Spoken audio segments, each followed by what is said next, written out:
Everyone, welcome back to Sonika's channel. So, this is the continuation of the same chapter, Outcomes of Democracy for class 10. In the previous video, we have completed economic outcomes of democracy. Now we are going to start with social outcomes. All these outcomes are divided into three parts: political outcome, economic, and social. Okay. In social, we will see two types of outcomes. This is the first one: accommodation of social diversity. Now, we'll see that how far democracies have got success in accommodating the social diversities found in the country. And this is how the question is asked from here. What are the conditions under which democracies accommodate social diversities? Now, in previous all the outcomes which we discussed till now in this chapter, every time there was some contradiction that democracies are not so successful in reducing the economic inequalities. Yeah, even the economic growth is slow in comparison to dictatorships. Although that comparison or that economic growth, it was very negligible, and the difference was very negligible.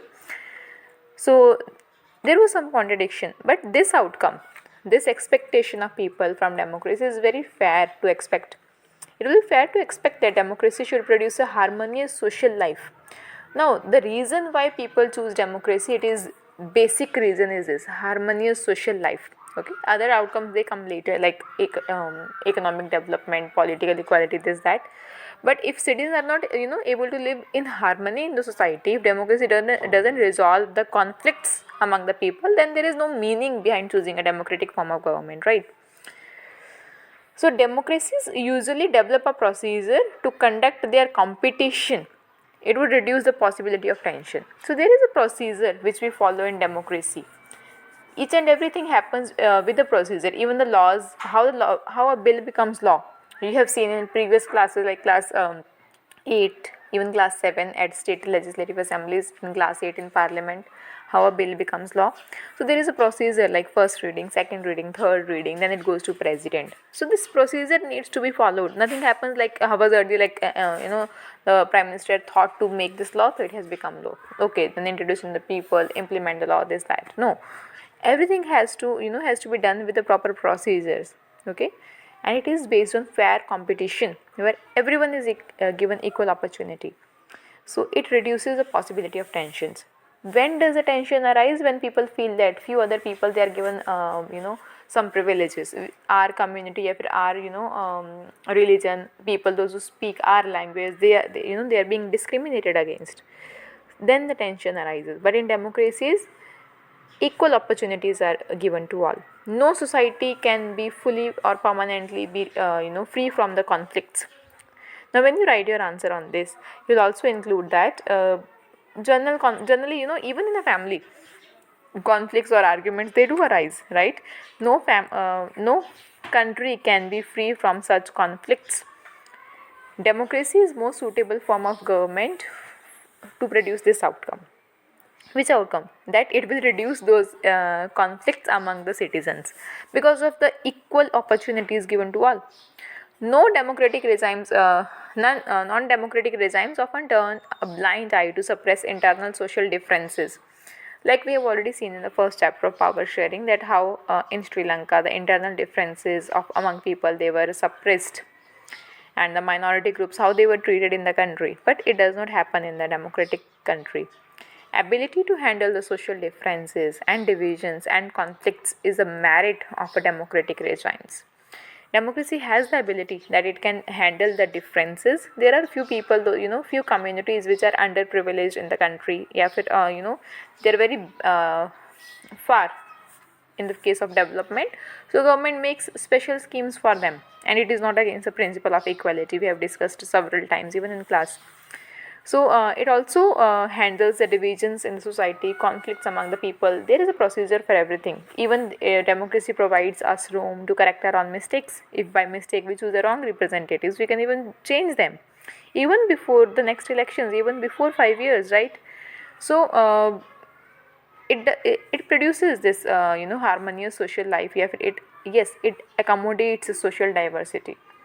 Okay, these arguments you can give in your answer, that how democracy produces harmonious social life, or how they accommodate social diversities. But yes, your answer would be incomplete if you don't write these conditions. that democracy must fulfill these two conditions to achieve this outcome. What are these two conditions? First, it is necessary to understand that democracy is not simply ruled by majority opinion. Majority always need to work with minority so that government function to represent the general view, and majority and minority opinions are not permanent. This thing everyone must keep in mind, that generally we say that in democracies who rules, the majority rules. Okay, but majority does not mean like, okay, majority can rule on its own, like it can undermine the interest of minority. Okay, for example, if the BJP has formed, BJP is ruling from the last from 2014 in India, right? So the minority communities, it cannot undermine. Okay, so it has to look after the interest of the minority communities as well, because the government represents the general view. Okay, that in our country most of the people, they voted for that particular party, does not mean the ones, those who did not vote, government will not look after them. Look, government will not, the policies which government will introduce, they will not be for them. No, it does not happen. Okay, so and also the majority and minority opinions, they are not permanent, they do change. We may like BJP these days, at present, or we may, our likings may change to some other party, let's say कि आम आदमी party, या फिर any other party, या फिर our opinion regarding any issue, it can be in the favor, or after some time it can become against. Majority and minority cannot be permanent, it changes with time. And second, most important, it is necessary that the majority does not become ruled by majority community in terms of religion, race, or linguistic group. This is very important. Even in class we discussed that it is asked as question. Okay, generally students get confused at what to write here now, which outcome of democracy to write here now. It is this accommodation of social diversity only. So what does this mean? That the rule of majority should not become the rule of majority community. Okay, in the terms of religion, caste, or gender, etc., like not gender, we would say race or linguistic group, etc. Like when we say that government is formed by majority, it does not mean the majority community या फिर majority religion of the country is ruling, या फिर Hindus are ruling the country. Okay, या फिर people speaking Hindi language or people speaking English language, they are ruling the country. Okay, this majority is not formed by any particular community, but this majority is formed by different communities, different social groups coming together. Okay, and rule by majority means that in case of every decision or in case of every election, different persons and groups may or can form majority. Now we cannot say that BJP people, members or followers, active members of BJP, they are all Hindus. No, there are different communities, those who are the member, they are from different regions, they speak different languages. So this majority is not formed by a single community. Different communities have formed this majority. So this is not the rule of majority community, but it is a rule of majority formed by different communities coming together. And democracy remains democracy only as long as every citizen have a chance of being majority at some point of time. Okay, democracy will be democracy only if every citizen feels like at any point of time I can also be the part of majority. That person, any person should not be barred from being the part of majority on any basis like birth, या फिर any other like religion, race, gender, etc. Then if it happens, then the democratic rule ceases to be accommodative for that person or that group. Okay, then we would say that it is not accommodative country, या फिर this type of government does not accommodate the social diversity. Okay, so these two conditions are very important to achieve the outcome of social diversity or accommodating the social diversity. Which two outcomes? First, that majority rule is not simply rule of majority. Majority has to work with minority. Okay, and government represents the general view.